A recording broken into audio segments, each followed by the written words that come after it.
They all question conventional wisdom, right? By definition, if you do what everyone else does, you should expect the same results as everyone else. Nothing should change. They all prioritize speed. They all communicate clearly and often. I tell my CEOs all the time, the bigger your company gets, the more your role is strictly a communications role. And if you don't find you're saying the same things over and over again, you're not speaking enough. Every one of these CEOs recognizes it's a long game, right? Shopify's 21 years in, and so they prioritize health and they never stop learning. Welcome to the Startup CEO Show. I'm your host, Mark MacLeod. This is episode 75 of the podcast. And so it's a different one. Back on episode 50, it was just me, and I shared a bunch of lessons from 25 years in the startup world. And here for episode 75, you're stuck with me again. And on this one, I want to share with you kind of an insight that's come up recently that has actually become my purpose. And the funny thing is, it was my purpose all along, but it's really just all become clear in the last few months. And I've been obsessed by just some key questions, right? Like, why do most CEOs fail? Why do most startup CEOs fail? But some keep going forever, year after year, decade after decade, in some cases, just keep building. What do those leaders do differently that others need to do, right? What can we learn from those CEOs that just keep going year after year? What are their personal habits, right? What are their leadership traits? From a Canadian perspective, there's lots of Canadian listeners and watchers, right? How do we get, 10 more Shopifys? These are questions that I think about all the time. I'm guessing probably many of you do as well. Earlier this year, Brian from Turing Fest in Scotland asked me if I would come back again and give a talk. And as a proud Scotsman, I lived there till I was 11. I will never turn down an invitation to go there. And so I thought about what would make a great talk. And what I came up with was like this notion of limitless leadership, right? How do some leaders keep growing and scaling forever? And what can we learn from them? And thus began a bunch of research, and I turned that into a talk. And I'm actually going to deliver that talk for you today. But, really what came out of that, right? I looked at, I think it was 11 companies, and they had built collective market cap of like $6.4 trillion, right? Just like staggering. And really went deep on the management practices, personal habits, routines, etc. of each of those leaders. But what struck me as I was flying back home from giving that talk was like, this is actually my purpose as a coach, is to help CEOs to become limitless, right? To help CEOs always be growing faster than their business. And so this is kind of my purpose, right? And, I'm turning 55, it's not 5, I'm turning 55 this week. And really thinking about, hey, where am I going with myself? What's my purpose? How can I have more impact? I hear from early stage CEOs all the time, looking for coaching, and I run the world's least scalable business. And, historically, I've only been working with really growth stage CEOs. But this notion, like this purpose or this challenge of making people more limitless and really helping more and more CEOs unlock the limits and just keep building year after year is really, really compelling to me. And so as I thought about that, I kind of needed a different delivery model for my coaching. And so I'm pleased to announce that I am launching a new exclusive community of VC-backed CEOs called Limitless. And the intent here is to curate a group of CEOs all of whom have raised capital. It could be at various points in the journey, but people who want to scale themselves and their companies without limits. People who want to build market leaders, but, not lose themselves in the process. I talk about this often on the podcast. I've done over $1 billion in exits. And the number one reason why founders choose to sell is because they burnt out. They just can't keep going anymore. And so I've seen that happen over and over again. And I deeply believe that happy, healthy humans build bigger, better companies. And so that's really the purpose of Limitless, is to help CEOs keep going forever, give them the tools, the systems, the support, the peers, all of whom are on that same journey, right? Who want to build market-leading companies, but not kill themselves in the process, right? So many CEOs, like kind of like the company's happening to them. It's this roller coaster and they're just like hanging on for dear life, right? And I think there's a better way, and we're going to find that way together in Limitless. So I'll stop the advertisement, go to limitless.ceo and check that out. And then without further ado, I'm going to walk you through the talk that I gave in Turing Fest that actually kind of inspired the creation of Limitless. And I'll make sure the slides are available somewhere so you can read those later as well. So as mentioned, this whole talk was around limitless leadership, how top leaders keep growing no matter the scale.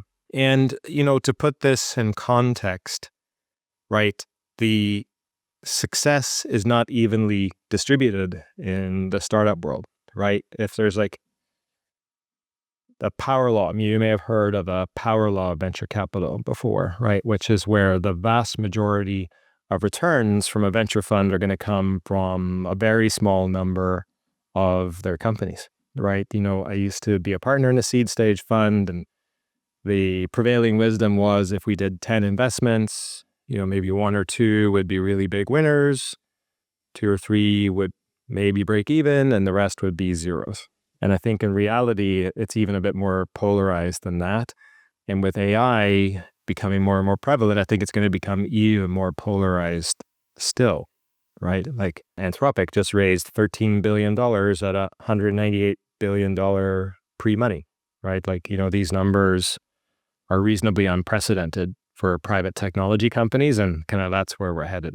And so if you've raised venture capital, and like, I only coach CEOs that have raised venture or private equity. The focus for limitless.ceo is also on, founders who are on the venture funded, private equity funded path. Then you've signed up to deliver a really big outcome, right? And an improbable outcome, right? Well, if you read TechCrunch all the time, read BetaKit, you see these different exits. You may think that they're common, but in reality, they're just not that common. That's the reality in which we live, right? Which is, as a venture-backed CEO or private equity-backed CEO, you're shooting for an outcome that is hard to achieve. And there's a really clear pattern, right? Where the biggest outcomes are actually founder-led start to finish. So 100% correlation between a CEO's performance and the outcome of their company. And so the challenge and opportunity for CEOs is to always be growing faster than their business. And as I mentioned, I see that as the purpose of coaching, which is helping them stay ahead of the business. But let's talk about that CEO role for a second, right? Like there's no gradual path. Like I was a CFO for 14 years. First of all, I studied a body of knowledge. I'm a CPA. So I started with that. And then it was baby steps. I was like a controller, a director of finance, a VP of finance. By the time I was given the CFO chair, I was ready. Many of you here watching or listening, you just started a company and like, now what? Now, A, you're responsible for everything. There isn't a CEO school. You can't get a CEO designation. There's no playbook really, or someone would have written it and I wouldn't have a business. And then, the more success you get, the bigger your company gets, the more kind of everybody wants a piece of you. Now you're dealing with board dynamics. And then, the bigger the company gets, also the kind of lonelier the role gets. And yes, you have a management team, but the difference between you and every other person on your management team is you can fire them and they can't fire you, right? And so super challenging role, and one that I'm endlessly fascinated by, and that's why I only coach CEOs. So, I set out in preparation for this Turing Fest talk to look at, some of the most successful leaders. So Tobi from Shopify, Jensen from NVIDIA, Elon Musk, some older school examples like Larry Ellison from Oracle, Susan from YouTube, rest in peace, Mark from Meta, and really, just try and dissect it, learn everything I could from them. And as I mentioned, so I looked at 11 companies in total. So, Airbnb, Snowflake, Meta, SpaceX, Canva, YouTube, Tesla, Oracle, NVIDIA, and another older school example, lynda.com, that LinkedIn bought, and Shopify. And collectively, those 11 companies were worth $6.4 trillion. And so what did I learn? We're going to get into that now. One big caveat, right? I cannot overestimate the importance of luck and timing in any outcome, right? You can get everything else right, like amazing team, amazing product. But if you get the timing wrong, you're just not going to get the outcome, right? There were so many companies. I was around for the beginning of the internet, and really interesting products were being built and taken to market by great teams. But too many people were like on AOL dial-up modems. Many of you listening might not even know what I'm talking about, but like basically the internet adoption wasn't there. So many companies only took off once there was mobile, right? So like timing's a huge thing and luck is a huge thing. So with that caveat, let's get into it. So the first leader I looked at is Brian Chesky, co-founder and CEO of Airbnb. And so we already have this like stereotypical notion with founders, right? Of like, I don't know, bro hustle culture. I'll sleep when I die, just hustle. I use coffee, sleep at my desk, all of that bullshit. Brian doesn't subscribe to any of that. He deeply prioritizes sleep and energy management. Brian is actually a night owl. Mornings kind of suck for him. And he's most creative in the evenings. And so that's how he manages his schedule. He's not at the office at 9 a.m. He gets in later, but he stays later. So he's honoring kind of the natural rhythms of his body and working around that. He has daily mindfulness and reflection practices. He meditates each day. He takes time to reflect, to work on his self-awareness, to learn. And of course, that requires slowing down, right?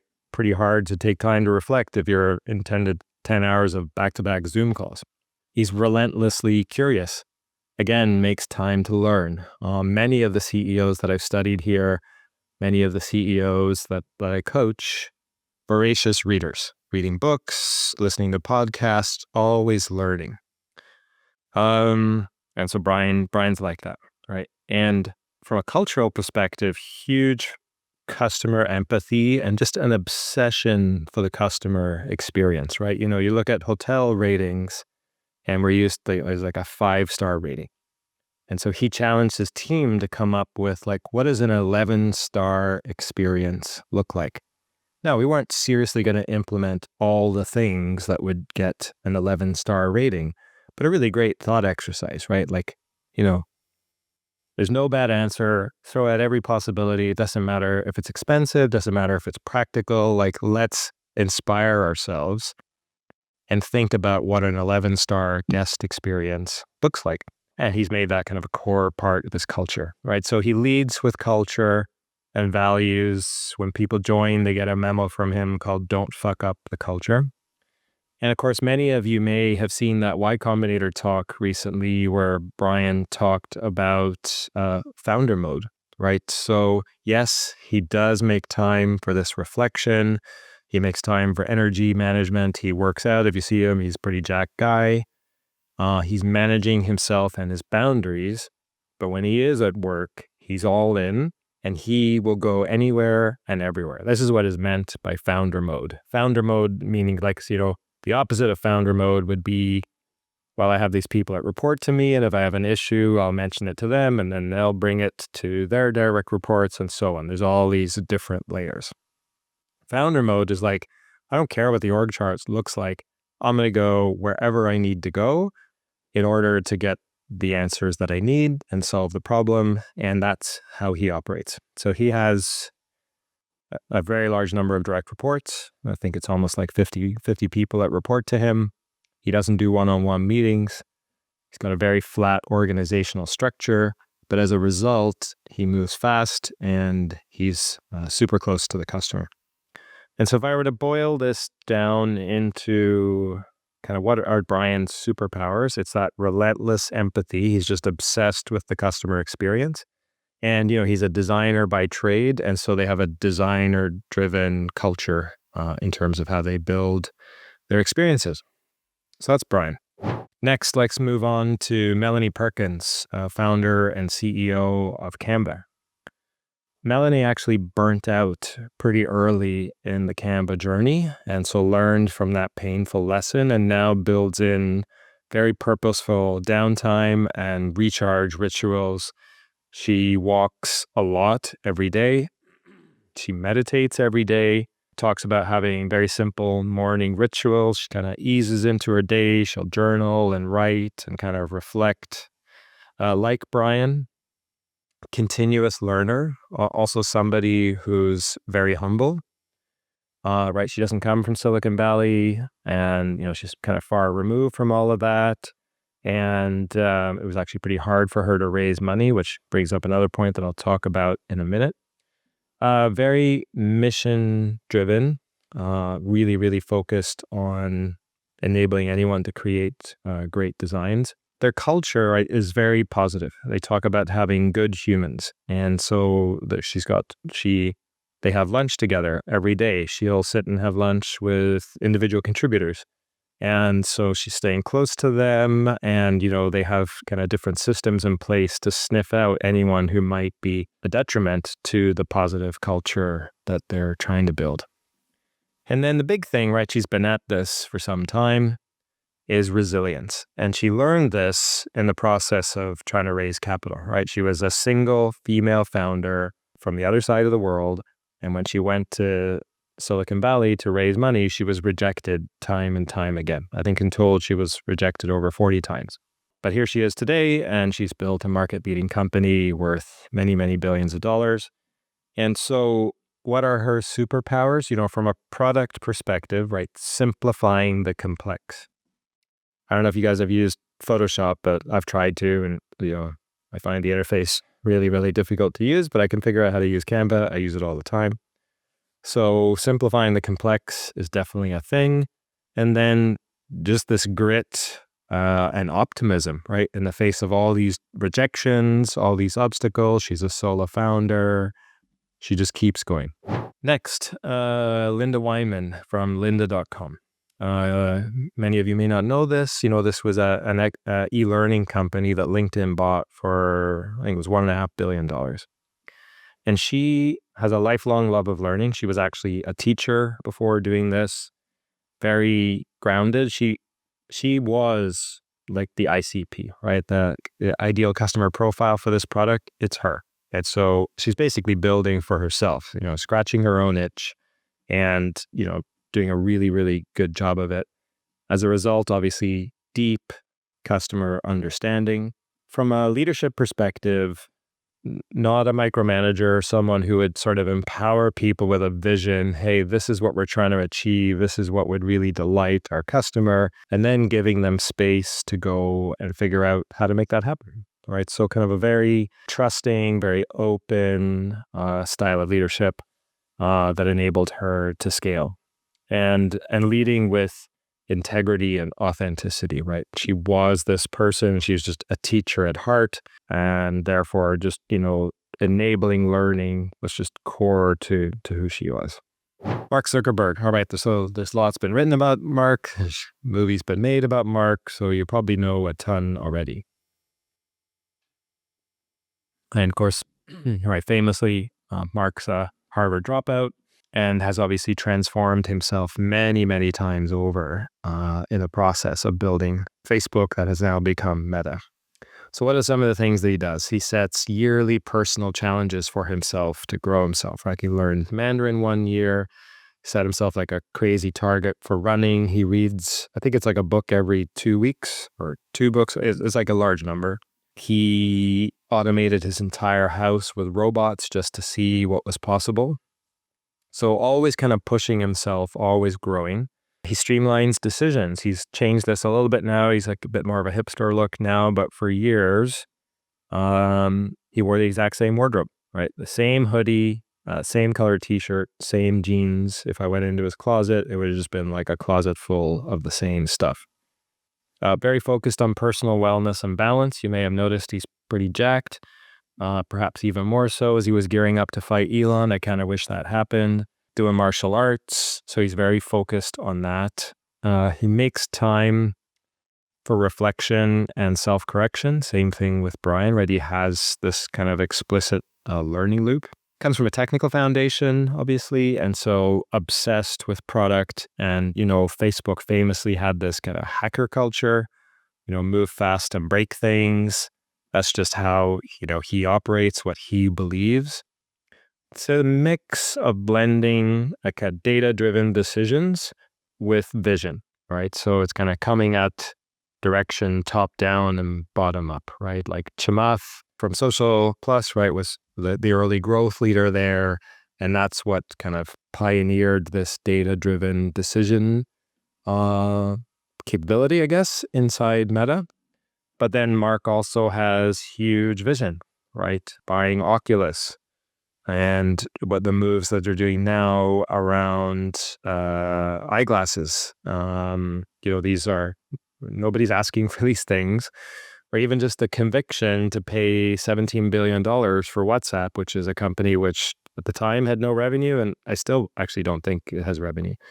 Or paying $1 billion to buy Instagram when I think there were 8 or 12 people at the time. And doing that kind of right before the IPO because his intuition told him that this was a threat, making these bold moves, risky moves that have clearly paid off. And, one story that I love to tell, CEOs ask me all the time, hey, when should I sell, should I sell my company? When's the right time? And, what I tell them is, hey, there's no one right answer. We have to, you can't A/B test it. And the story I tell them all the time is the story of when Yahoo, rest in peace, wanted to buy Facebook for $1 billion. And if he had taken that decision, then the history books would say that he had a big win. It would have returned the fund for Excel. He would have been super rich. It would have been a wild success. But he didn't. And of course, they're now worth whatever they're worth, many, many, many billions of dollars. Maybe they're even into the trillions now. I don't know.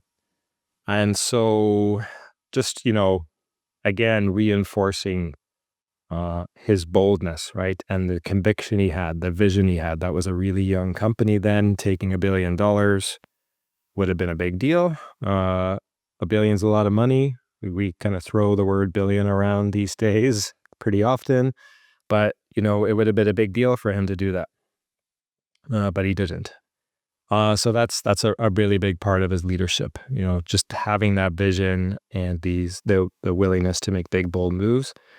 He has a big focus on hiring only the best. He talked about only hiring leaders that he would work for, right? She's no longer there, but Sheryl Sandberg was his chief operating officer for many, many years, and he deeply looked up to her, saw her as a mentor and someone that he would absolutely report to. And then, final thing to say, open communication, very strong, rigorous, direct, and rapid feedback. No layers, no silos, no, formal reports. Kind of just tying into that hacker culture, very direct and actionable feedback. His superpowers are, that he's got that technical depth as a foundation, but marrying that with, a compelling vision and, big, bold bets. There's probably a ton more to be said about Mark, but, let's move on. This episode is brought to you by Limitless.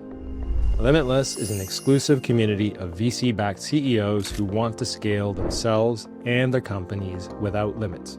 The biggest outcomes in the startup world are founder-led. Meta, Amazon, Shopify, Airbnb, Canva, NVIDIA. Behind every one of these companies is a founding CEO who didn't just scale their business, they scaled themselves. They added 1 zero at a time and today run companies with billions of dollars in revenue each.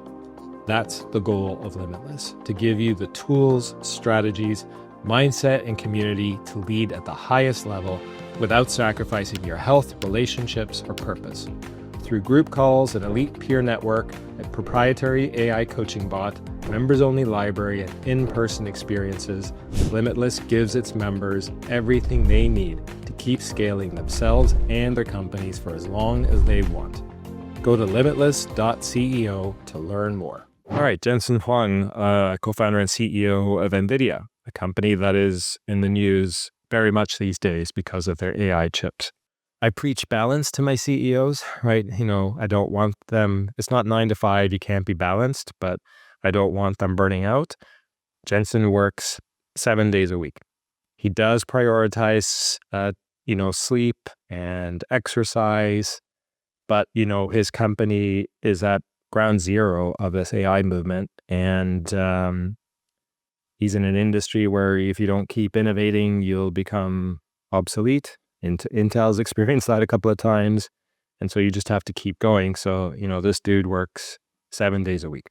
But it's not just kind of letting the job happen to him, right, in endless meetings. He creates time for deep focus and time block. So he's very intentional about how he spends his time. Super transparent communication. He, like Brian Chesky, has over 50 direct reports. He has no one-on-ones. He found, and many of my CEOs say this, by the way, right? When I have a one-on-one, I end up saying the same messages over and over again. And so he's found that. And so everything is a group meeting. What that means sometimes is you're getting pretty harsh feedback in front of a bunch of your peers, right? And so he's built a team that can handle that. Yeah, so that's kind of how he runs the company. He's ruthlessly prioritizing, saying no, radically transparent, and really trying to create the conditions for people to do what he calls their life's work, right? He's trying to bring the best people together, the best ideas win. It doesn't matter where you are on the org chart. It doesn't matter your seniority. If you've got the best ideas, that's what we're going to do. Really, really high standards and that shared learning through kind of, like I say, everything happens in a big group environment.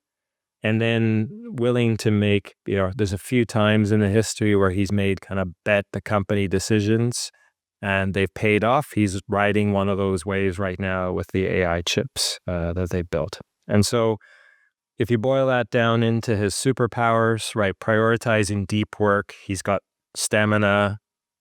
He's figured out how to work 7 days a week and not blow up, combined with these kind of periodic long-term big bets. All right, Tobi from Shopify. I had the privilege of working with Tobi for a brief moment early in their journey. Another famous dropout. So what does Tobi do? He's continuously learning and adapting. He has no attachment to anything, right? Everything is evaluated through the lens of first principles and whether they make sense. And if they no longer make sense, he stops doing them. There's a really visible example of that recently, right? They paid $1 billion to acquire a company to get into the logistics space. And so now they're going to ship product and hold product for customers. Huge decision, right? Spent $1 billion doing it. After doing it, they concluded, you know what? This kind of no longer makes sense. The assumptions we had for doing this no longer hold true. We're not going to do it. And we're just going to get out of that business. So many other CEOs would have felt like their identity and their ego were wrapped up in that decision, and it would have been really hard for them to undo it. So I really applaud Tobi for just, not letting any of that affect him and just, staying rigorous, staying objective, listening to the data, no sunk costs, and let's just see what that tells us. Tobi is deeply technical, one of the original contributors to the Ruby on Rails framework. I had him on the podcast last year, and he told me, sometimes he wishes he was the CTO, right? So he just loves product and technology. Now, what's interesting there is he's leaned into that. Yes, he's the CEO, he runs the company, but he spends most of his time on product and technology. And so he has designed the CEO role, and by extension has designed his leadership team around that superpower of his, enabling him to spend all his time there, right? Normally, as a publicly traded company, you would expect the CEO to be the person doing the CNBC Squawk Box and all the quarterly investor relations, but it's Tobi's right hand, Harley, who does that, right? So that's not a typical way to split up the CEO role. This goes back to his first principles thinking. He's like, this is what I'm best at, is technology and product. This is where I want to spend my time. Harley, deep extrovert, absolutely amazing storyteller. He's the best possible person to be doing that stuff. So first principles thinking is a thing. Like many of the CEOs, obsessed with solving the problem, right? Making commerce simpler so that anyone with an idea for a product-based business can start and scale. And then building in systems to scale every step of the way. Much more to be said about Tobi, but if you boil this down to superpower, it's technical depth with visionary product thinking. All right, next, Frank Slootman from Snowflake. Many of you may have read his book. I thought it was fascinating. So Frank brings, he calls it extreme machine focus to each day, like every day matters. He's constantly raising standards and speed. He's unapologetic about being unbalanced. He'll work 24/7. And so as a result, he's relentless about talent and culture and eliminating friction or bureaucracy, getting rid of people that he calls passengers, always driving urgency and accountability to get hypergrowth. And his results have been phenomenal. I think this is his third or fourth company where he's just hit escape velocity. So he's got a recipe. He's probably not the easiest guy to work for, but his results speak for themselves. And so if you're to boil this all down to a superpower, it's that relentless focus and execution. All right, Elon. Again, we could do a podcast just on Elon. It still would probably scratch the surface. So Elon, let's set aside all the craziness recently, especially with the political stuff, and focus on his performance as the CEO. All in intensity, right? He said, I go to sleep, I wake up.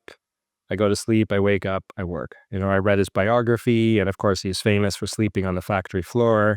So just like intensity like no one else. Unwavering passion for learning, problem solving, and first principles, just like Tobi. He literally taught himself rocket science. He literally taught himself, how to build cars and how to build reusable batteries. Literally the smartest person in the room, right? Sets massively ambitious, seemingly impossible goals, right? Like we're gonna make humans an interplanetary species and we're gonna live on Mars. But the funny thing is he does these things that seem impossible and then makes them happen, right? The car industry might be catching up a little bit now, but for years, Tesla was further ahead than anyone, even though they were a much younger company. He leads by example. So yes, he sets these standards, but he'll be right there on the factory floor with you. He's working harder than you, right? He's not telling you to work all the time and then going off golfing with his buddies. He's all in, completely leading by example. He sees failures as just learning opportunities, right? You think about the cost of a failure of a rocket that didn't work, right? It's not like a piece of code that didn't work. Oh, well, just, I don't know, write a bug fix and upload it and off we go. No, you blow up a rocket. It's kind of a big deal. He just sees them as learning opportunities. Like several of the CEOs we've talked about here, Brian from Airbnb, Jensen from NVIDIA, he flattens hierarchies. He wants to go right to whomever has the answer and the person that's closest to the problem. He's willing to make bold, sweeping decisions or pivot to invest in the future. I didn't listen to it, but apparently on the most recent earnings call, he talked about the future of Tesla being about robots and not cars, which I'd say is a risky thing for a public company CEO to do because all of the revenue is in cars right now. Unconventional hiring approach. Doesn't care about university degrees or anything. He just probes and asks really hard questions to figure out who's the smartest person and then hires them. Unfortunately, he views people as expendable. Right? Doesn't really care about individual people. He'll churn and burn through people and do whatever it takes to make those impossible goals become possible. Another person that I would not want to work for. So what's his superpower? He's smarter than everyone else. and he's relentless and an optimist, clearly an optimist, right? Like this dreamer who just goes about turning these dreams into reality. All right, we still have a couple of more. Going old school this time. Larry Ellison, CEO of Oracle. Larry is in his 70s. If you look at a photo of him, he looks like he's in his 50s. So huge focus on health so that he can get peak performance. He's fiercely competitive. He's a competitive sailor, and he's won, I forget what it's called, but the world's most prestigious sailing competition. I think he's won it a couple of times. He seeks to dominate his industry, makes bold, huge decisions, picks huge fights with his competitors, buys competitors, just a fiercely competitive and combative individual, and sees their internal culture as embracing competition as a way of life. That's what he describes it as. Like many CEOs, questions conventional wisdom. And then he is also a CEO with a technical foundation, and so he's very hands-on in product, but he's lighter in other areas. He's had a kind of right-hand person for years, Safra Katz, and gives her room to kind of run everything else. And he goes deep on what he cares about the most. All right, last but not least, Susan Wojcicki from YouTube. Susan was parachuted in. She was the sponsor within Google that said, hey, we should buy YouTube, kind of very early in their journey. She became their CEO. And big focus on user and community. Lots of time talking to users, getting feedback, sharing direction, kind of a two-way discussion, being very open. Big risk taker. Buying YouTube in the first place was a big risk. They paid a ton of money for the company given how much revenue they had then. And it wasn't clear that it would work. And obviously it's worked. It's been a wildly successful acquisition. She's actually she's no longer around, unfortunately. She's passed away, but was a big family person and made huge time for that. She had healthy boundaries between work and family. She had dinner with her family every night. And that forced her to become an extreme delegator, right? The only way she could make those boundaries work is if she really handed off meaningful responsibility to people. And had a culture that very focused on openness. Because she had all these kids, all these family obligations, she had lots of practices to manage her stress and perspective. And very open from a communication standpoint. So I just talked a lot. And there's so much more that could be said about each of these CEOs. So I've scratched the surface. But if I was to synthesize this down into the top 5 personal habits, and not everyone has them that I've talked about, first is sleep. I tell CEOs all the time, right? Today's performance began last night, depending on when you went to bed and what was the quality of your sleep. Next is mindfulness, right? As I talked about, many of these CEOs meditate each day, have reflection practices, journal, make time to reflect and learn. And, as a CEO, really your job is to make decisions. And the clearer and more present your mind is, the better decisions you're going to make. Almost all of these CEOs, maybe the exception is Elon, have prioritized health and fitness. Zuckerberg could kick my ass. Tobi's a professional race car driver now. I didn't include Jeff Bezos from Amazon in this list. I could have. Jeff could be a bouncer. Everyone's prioritizing fitness. Everyone, without fail, makes time for learning. They go through explicit learning loops. They make time to read, make time to get whatever external input that they need in order to make the best possible decisions. And most recognize that they need downtime and clear boundaries and a clear kind of psychological gap where I stop thinking about my business for some period of time so I can allow my brain to refresh and then come back at it. And then if I boil down out of all of these leadership traits that we've discussed, what are the top 5 leadership traits that keep showing up? Relentless focus, right? We're not an inch thick and a mile wide. We're doing one thing. We're going super deep, like Facebook, right? Like could have gone broader, but for the first few years, only about Ivy League colleges and then broader colleges. And then it was many, many years before they hit the general population. Huge focus on building the best possible teams that you can. Again, Facebook's a great example of that. Direct communication, right? Speed is everything. And one way to promote speed is just to be super direct, A, in what you say, but B, who you say it to. Forget your hierarchy.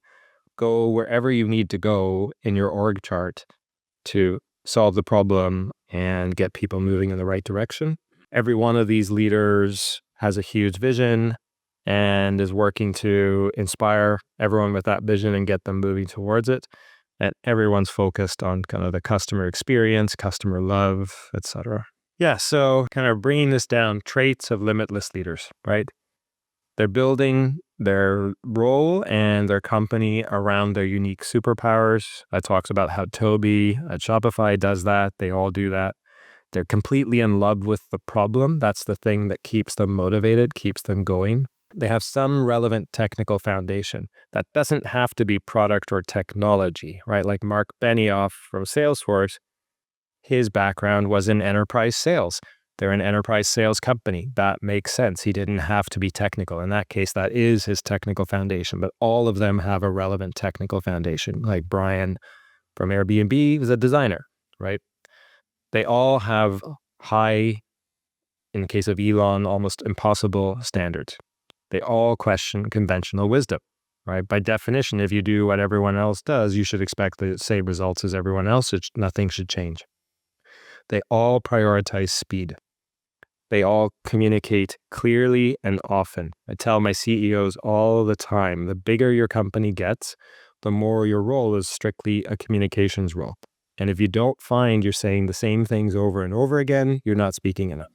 Every one of these CEOs recognizes it's a long game, right? Shopify's 21 years in. And so they prioritize health and they never stop learning. So my question for you is, are you limitless? Do you want to keep growing year after year after year and build the Shopify or Meta of your industry? Do you want to feel like you're always growing faster than your business? You see exactly how you're going to turn your vision into reality. If so, you got lots to learn from these CEOs. And if so, I definitely invite you to go check out limitless.ceo and become part of our community. Thanks for watching or listening, and we'll see you next episode.